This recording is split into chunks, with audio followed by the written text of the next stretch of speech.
Easy says, thank you, Perry. He said, like, make sure you subscribe. My ex-wife complained that I needed a second job, so I got a part-time job that led to a second job that caused me to be away from home with 3 jobs. Then she dropped my son off at my job so she can cheat. Well, honey, if you're going to work 3 jobs, she should be cheating. That's why having a man with a financial IQ is so important, because any man will understand that your wealth is not in jobs. You need to have a job and have some businesses too, right? Let me log off, you all. I don't know what, whatever. Fred, she should be cheating. If you're a man that's gonna get 3 jobs and follow that Dave Ramsey format. What you think she gonna do? You never home? You gonna pay all the bills? She gonna go out and find her some fun. That's why, that's why I tell these men and women, get your financial IQ up. Get you a business. Tell her what you want her to be a part of your business. Tell her what you want her to do to be a part of your goals, right? Right. Anybody working 3 jobs, male or female, and the other spouse is not working or working one, the other one's going to find time to cheat on you. That's just point blank.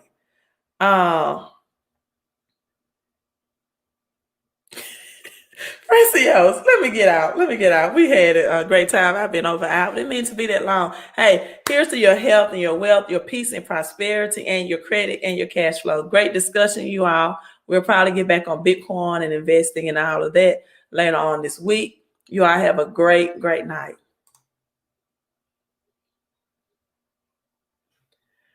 Easy said she complained she needed that. You need an extra job. Yeah, she wanted, so she can, so she can have her time to cheat. Maybe she wanted to buy some lingerie and perfume, and for the other man with that extra money. I have a good night. What she said. She said she didn't mind him working 14 hours a day. You know how many women will bitch about a man working? That's number one, right? That's number one. At least she was that woman. I mean, he worked 14 hours a day. He had to sleep 8 hours, or maybe he slept 4 to 6 hours. It's only 24 hours in a day. So if all she wanted was his recreation time, right? I see nothing wrong with that. Another thing that I want to praise Grant Cardone on is that stage that woman that's on with that Chanel beautiful bracelets that she's wearing that says CC, that's his stage. See, he built a stage for his wife. And guess what? To all the egotistic men, and gave her time on it. Gave her time on that stage. Gave her a spotlight. Helped fulfill her purpose. He built something so she can stand on it beside him, not behind him. Right? So another thing about women, once you got a hot dollar man, you can't complain about his work time. You have to let him fulfill his purpose. But I do feel like you as a woman should find some purpose in his purpose to help him, if you're going to be a helpmeet. And so most men get, I guess, intimidated by me when I say I want a man that's not just on my spiritual or mental or intellectual level. I would like him to be on my financial level or above me. That's not so I can be the head of the household. No, because if he's above me or on my level, he will build the stage for me just like Grant built for his wife. Right? Again, for me, if we cannot build and grow, then it's not worth my time anymore. I've been through a marriage, 14 years, been through a divorce. I've been through the conversations that I thought was just ignorant of suggestions about our financial situation. I've been through, we working over 40 hours a week together. But then when our paycheck hits, right, we just have a couple of hundreds of dollars in the account, or we're in the negative. Or when it's time for us to vacation or vacate, we have to put it on credit, right? I wouldn't be happy with that lifestyle anymore. If we can't go on a vacation and we can't pay for it out of our checking account outright, or if I want to put it on a Visa, MasterCard, or American Express just so I can get the reward points, that's something different. But charging a credit card because we can't afford it, to vacation, to spend time together, right?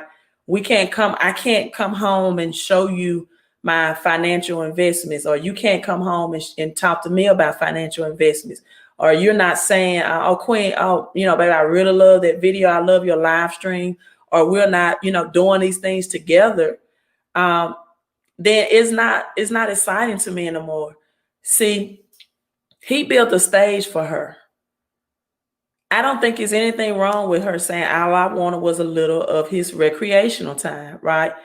And so, right, you can find a Grant Cardone, but you have to have the mindset that his wife has as well.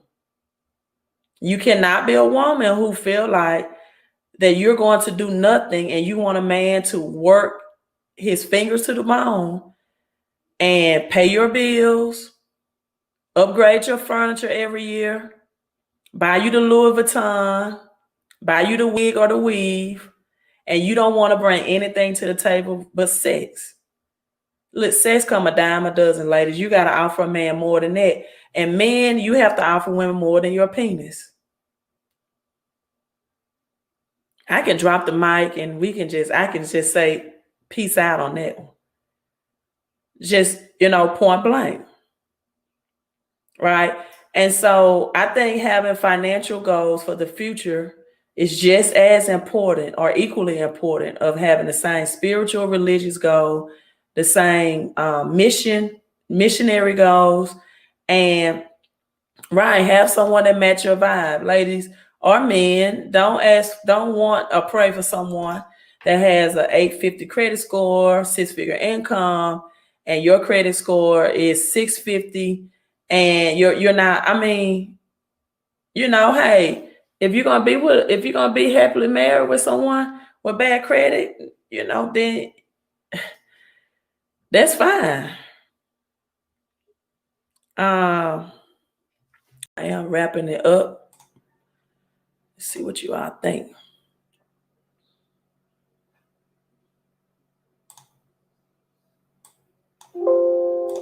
To let it go. Right. What are some actionable steps that you think people can use when they're dealing with heartbreak or unrequited love? Support.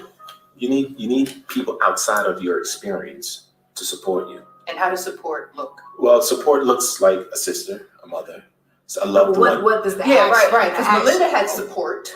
Well, she had sisters. Yeah, no, they were negative. Right. When I say support, I mean positive people who can say to you, listen, I understand that you're hurting like this, but this action isn't going to justify the results you're looking for. You need somebody with a conscious mind, with rational thoughts, and not being driven by hurt to be there to support you. She had it in the therapist, but that's not what it needed. It was too late at that point. She had it, but she needed a friend. A therapist is one thing, that's professional. Yeah. She needed a friend, sister, giving her different dialogue. Mm-hmm. They played into the story that she made up in her head, and that's what got her in trouble. Mm-hmm. I think to move on is to do everything that you've been doing very different. For me to move on, I delete everything.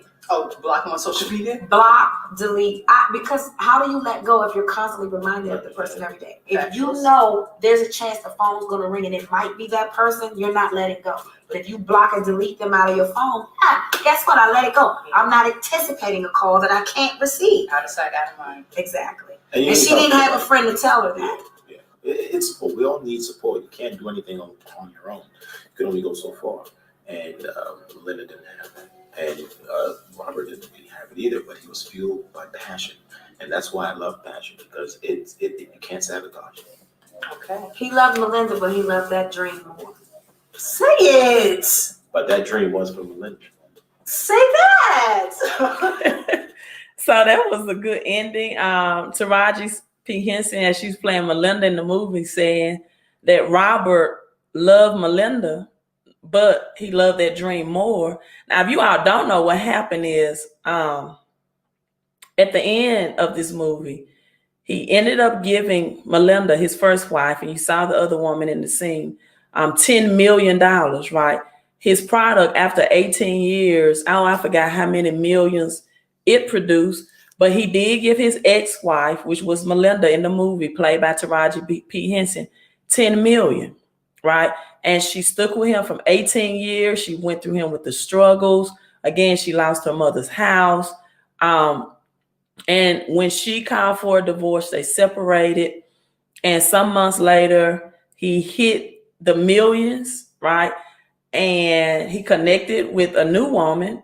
And the woman was actually a woman that when they were in their dating stage in college, he had, I guess, not really an affair because they wasn't married, but he cheated on her with the woman. And when he met the woman, right, she actually was able to give him the connection that he needed in order to sell his ideal to the people that he wanted it to. But Taraji P. Henson, or her character, could not let that go, right? She couldn't take the $10 million and move on with her life. She felt like she should enjoy that life with him now that he had reached that point. But she's the one that pursued the divorce. He pretty much begged and pleaded her not to divorce him, right? But I can understand if you're struggling with a man for 18 years and you are going to work and you're paying the bills and you're allowing him to sit home, right, and to work on this ideal for 18 years, and you lost the only home that you all had, and you're struggling and you're living paycheck to paycheck. After some time, enough is enough, right? And so this, actually, Tyler Perry said this was one of his favorite movies. It's the favorite movies that he ever wrote, because it's so many different perspectives that a man or female can come from, right? Francio says, how do you struggle for 18 years? He did. He struggled for 18 years. He came back to her. However, when, let me see, can I find another clip of that, because it's not that many clips of it. But he came back at her job, right, after she insisted on the divorce, and he did give her $10 million out of it. So all I can say to a woman is, if you, from my perspective, woman to woman, is with a man that's a dreamer and a visionary, then yeah, 18 years is a long, it's not for the faint of heart, right? It is stressful to struggle financially for 18 years. It is very stressful. So you do understand they did not have kids, Simone, but the reason why they did not have kids is because when she saw him or caught him cheating with the woman in college, right, she overreacted and started throwing bricks at his vehicle and things like that. And she had to have a hysterectomy behind it. So he always felt like that the stress that he put her through was the reason why they could not have kids, right? When he cheated, the accident left her unable exactly to have kids. And so he did give her $10 million. She could have took the money and moved on. She is the one that insisted for the divorce, right? And as they were saying in that clip, in that interview, that if you're going to be a woman who's going to be with a man that's not financially promising of where he want to take you, you are going to have friends that's going to be your support system. If it ever happens, right? If it ever happens in this situation, his idea became millions. But the actual woman that he cheated on her with in college was the woman that he needed to connect with in order to get their product and sold, and they did have a purpose too, and he ended up marrying her, right? And so she could not mentally deal with that lifestyle. But that's, I don't know if it's on topic or off topic, but my thing is financial compatibility is a big thing, especially if you're in marriage. Someone on my Facebook made a comment that a man that he had $20 when he married his wife. And I asked him, why did you marry her? Why, if you all loved each other so much and neither one of you have plans on being with somebody else, then what's the rush to get married broke? Right?